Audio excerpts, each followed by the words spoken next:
I don't want to see you anymore. I don't want any mess in my new house, so please leave. What do you mean? I don't want to live with someone I don't like. I'm Laura, I'm 34. I was married to Paul, who's younger than me by 4 years. But that didn't bother me until recently. I met Paul at a party through my friend Lucy. Paul and Lucy went to the gym together. Paul was good-looking, with a strong body and a nice smile. He was friendly and fun. I was single then, and Lucy really wanted me to meet someone. So she introduced me to all the guys at the party, including Paul. Hey Paul, meet Laura, my friend who's into books and has a lot of money. Lucy, stop it, you're embarrassing me. Don't be embarrassed, it's a compliment. I blushed and said thank you. Lucy, you could have also said smart and beautiful about me. You're right, you're smart and beautiful. Now have fun, and I'll check on the other guests. After Lucy left, Paul asked, Hey, why did Lucy call you a nerd? I smiled and said, Well, I'm an engineer, and I work for a software company. I'm busy with work most of the time, so my friends tease me and call me a nerd. Wow, that's cool. So you must make a lot of money since they call you a millionaire nerd. I burst out laughing. Yeah, you could say that. We spent the evening talking and getting to know each other. Paul was really nice and I liked him a lot. After that, we started going out for coffee and dinner. Paul even used to pick me up from work so we could spend more time together. He worked as an assistant in a small company. After a few months of dating, Paul asked me to marry him. I loved him, but I wasn't sure if it was the right time. Plus, he was younger than me, so I was worried if he was serious. Paul, are you really serious about this? Of course, we've been dating for a while now. It's only been a few months since we met, and you're 4 years younger than me. Poor chocolate. Come on, Laura. Are you still stuck on those old beliefs that say the husband should be older? It really doesn't matter to me. But I just wanted to make sure you're okay with it. Relax, Laura. You're a modern woman. You shouldn't be worrying about these silly things. Paul convinced me that we would be happy together as a married couple, so I agreed. We met each other's parents and told them about our plans. While my dad, Glenn, didn't say much and seemed happy, my mom had a private chat with me. Laura, dear, I hope you've talked about money matters with Paul. Yes, Mom, don't worry. I'm just worried that your success in your career might cause issues between you and Paul. Men can be sensitive about these things. No, Mom, Paul is really understanding. He doesn't have any ego about it. He's even agreed to help with household chores since I'm busy with work. That's good to hear. Take care, honey. This talk made me realize that I hadn't talked about finances with Paul, and he hadn't brought it up either. I never really cared about his money because I earned enough. But Paul had asked about my salary even before proposing. It bothered me for a bit, but I decided to let it go. I was excited to start married life with Paul. After the wedding, we went on our honeymoon to Florida, a gift from my company. We had a great time. Then, about a month later, after dinner, Paul sat me down and asked for a favor. Honey, I'm really sorry to bring this up, but I need your help. What's wrong, Paul? Is everything okay? Well, not really. My parents are having some trouble. They live in an apartment on the second floor, and there's no elevator. It's getting hard for them to climb the stairs as they get older. I see. Why don't we move them to a ground floor house or an apartment with an elevator? He didn't seem to like that idea.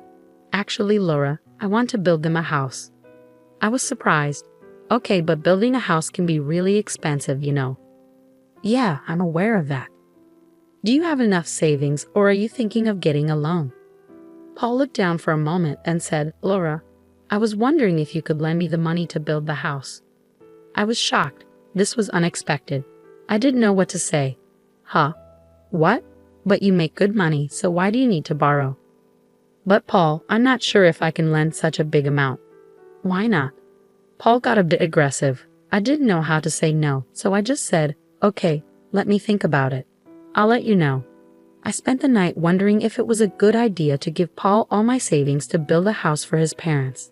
I've worked so hard for this money, saving up for my own future. The next morning, as I was leaving for work, Paul hugged me and said, Laura, I'll wait for your decision. Let's talk about it this weekend. I'm running late. I wasn't feeling too good about this situation, so I talked to a colleague for advice. She suggested making an official contract with Paul to ensure he'd pay back the money. It sounded like a good plan to make sure everything was clear and Paul wouldn't back out later. When I got home, I told Paul I could lend him the money. but he'd have to pay me back in 3 years. Surprisingly, Paul agreed. I made it clear he'd need to sign official papers, and if he didn't pay me back, I could take legal action. Paul laughed when I mentioned the papers. You can't be serious. I am serious. I have the papers ready. What? He looked surprised, then said, Okay, I'll sign. He smirked and signed the papers. I transferred the money to him, but I still felt uneasy because Paul's salary wasn't enough to pay me back. After that, Paul started acting strangely. He came home late and didn't help with chores. When I complained, he said he was busy at work. My feelings for him started to fade. On weekends, he was often away, overseeing the construction of his parents' new house. Sometimes he didn't come home, saying he was staying with his parents.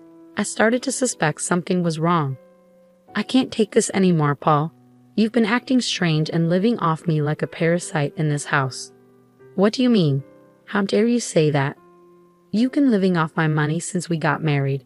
You haven't contributed financially at all. And now you don't even help with chores. He looked at me and said casually, You knew I didn't earn much, so why did you marry me? I was shocked. What? I'm not in the mood to argue with you. I'm looking forward to the housewarming party your mom's organizing at our new house tomorrow, he said, mocking me. I couldn't believe it. He didn't even tell me the house was finished, and they're having a party without inviting me. You built the house with my money, and you didn't even tell me it was done. And now your mom's throwing a party without inviting me? What the hell? I yelled. He shrugged. Oops, my bad. Come if you want, he said, and left, humming. I was so angry I wanted to break something, but I calmed down. An hour later, my mother-in-law called. Hello, I answered. Hi. I'm calling to let you know we're having a housewarming party at our new place tomorrow, she said. Okay, I replied shortly before hanging up. I was pretty sure Paul had asked her to invite me. If she genuinely wanted me there, she would have called earlier. Besides, she's never been friendly to me, not even when we first met or after the wedding. At first, I didn't want to go because of everything that had happened. But then I thought if I didn't, Paul and his mom would probably say I'm just jealous of their new house. So I decided to put on a fake smile and go for a bit. When I got there, I saw the entrance decorated with flowers, and Paul was standing with his mom, greeting guests. As I walked in, my mother-in-law said, Oh, you came. I didn't think you would. What made you think that? Paul interrupted. You're here now, so come inside. I followed Paul inside and saw my father-in-law sitting alone. He smiled genuinely when he saw me and thanked me for the money. It was the only time I felt good about lending it, because neither Paul nor his mom had shown any gratitude. Paul and his mom ignored me the whole time. I just chatted with some relatives, waiting for the party to end so I could leave. When everyone left, I said goodbye to my father-in-law. Goodbye, take care of yourself, I told him. But then my mother-in-law stepped in.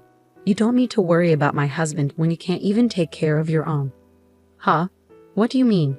You've been a terrible wife, not doing any chores and making my son do everything. What kind of wife are you? He volunteered. But you should be doing your share. I work too, so I need his help. You should be grateful he puts up with you. Instead, you abuse and torture him. What? I've never tortured or abused Paul. Don't act innocent.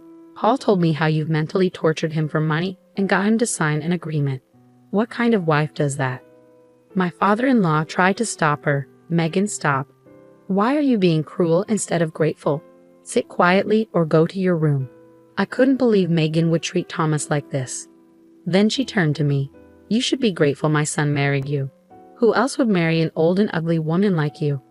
I was so frustrated with her words that I lost my temper and shouted back, How can you talk to me like this?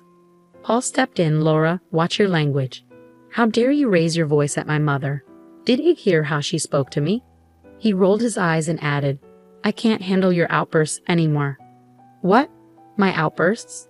Do you realize how badly you and your mother are treating me? I don't want to see you anymore. I don't want any negativity in my new dream house. So just leave. What? Why? Yes, I don't want to live with someone who speaks to me like this. You've been living off my income all this time, and now you're calling me trash? You're pathetic, Laura. Let's be clear. You knew you couldn't find someone as good-looking as me, given your age and looks, so you married me. And now you shouldn't be complaining about money, Paul said. I felt my face burning with anger. Feeling deceived and furious, I yelled at him. I can't stay with such a shallow person. I want a divorce and my money back. Paul started laughing evilly. Sure, you want a divorce. Fine, but you'll have to pay me back the money if you want it. Since you want the divorce, it's on you. Paul's sinister laughter revealed a side of him I hadn't seen before. I was livid at his evil smirk. You'll have to repay the money I lent you, or I'll take legal action. Go find your stupid papers first, he sneered. Feeling numb, I left, unable to bear any more insults. They had belittled and mistreated me. I went straight to the bank where I kept the papers in the locker, only to find them missing. Checking the bank log, I discovered Paul had accessed the locker a month ago. It was a joint account, so he had access too. We'd opened it after getting married to save money, but it was mostly my earnings going in. Even the copy in my wardrobe was gone. Realizing how Paul had deceived me, I understood his interest in me at Lucy's party was because of my salary. He'd been living comfortably off my earnings in my house. Then he emotionally manipulated me into lending him money for his house and later kicked me out. And now he'd stolen the agreement so I couldn't get my money back. I'd been tricked, but thankfully, I still had the original papers. I gradually felt like Paul might betray me, so I kept the original documents safe at my parents' house and kept copies in the bank and my wardrobe. Despite all the pain and insults, I was relieved that I followed my instincts and kept the papers away from Paul's reach. I called my mom and told her everything. She was furious and wanted to sue Paul and his mother for mistreating me. She also admitted she wasn't surprised. I asked her, "Did you know about Paul's intentions?" "No, I didn't know for sure, but I had a feeling he wasn't truly in love with you." "How did you know?" "He rushed into the wedding. You hardly knew each other when he proposed and insisted on getting married." "Yeah, you're right. I should have been more cautious." "When you came home, I asked if you talked about finances with him, and you said yes." "Actually, Mom, I lied. I never talked about money with him, and I never asked about his salary. It just wasn't important to me." Well, learn from this. Don't trust too easily. I hired a lawyer and sent divorce papers with a notice demanding repayment in 3 years. If not, the court would sell his property to pay me back. Paul and his mom had no idea what was coming.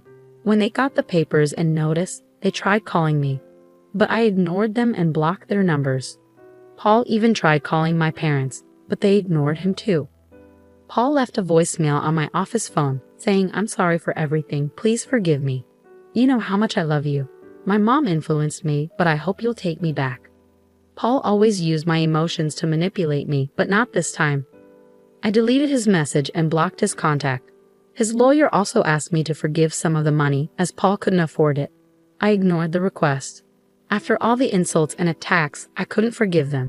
I waited patiently for 3 years. Paul could only manage to pay half, mostly through loans because the salary was low. He had to sell the house he'd insulted me and kicked me out of, the dream house. And now, 3 years later, he has to sell his house to pay me back. It seems like things didn't go well for Paul and Megan after everything came to light. Paul moved back in with his parents and they faced a lot of backlash from the neighborhood. Megan continued to mistreat Paul and Thomas for their financial situation, even after everything. Paul's reputation took a hit at work, and he eventually left his job and moved away. Thomas also left Megan and went to live with his brother in the countryside. Megan now works as a nanny to make a living. I don't feel sorry for either Paul or Megan, as they brought this upon themselves. I'm glad to hear that Thomas will finally be able to live peacefully in his retirement years. It sounds like you're being careful this time around. You've been dating Charles for a year now. He's your colleague and 35 years old. You've known him for a while. But there were no romantic feelings before. About a year after your divorce, you started to enjoy each other's company at an office party, and things progressed from there. It's good that you're taking your time to think things through this time. It's important to be cautious after what you've been through.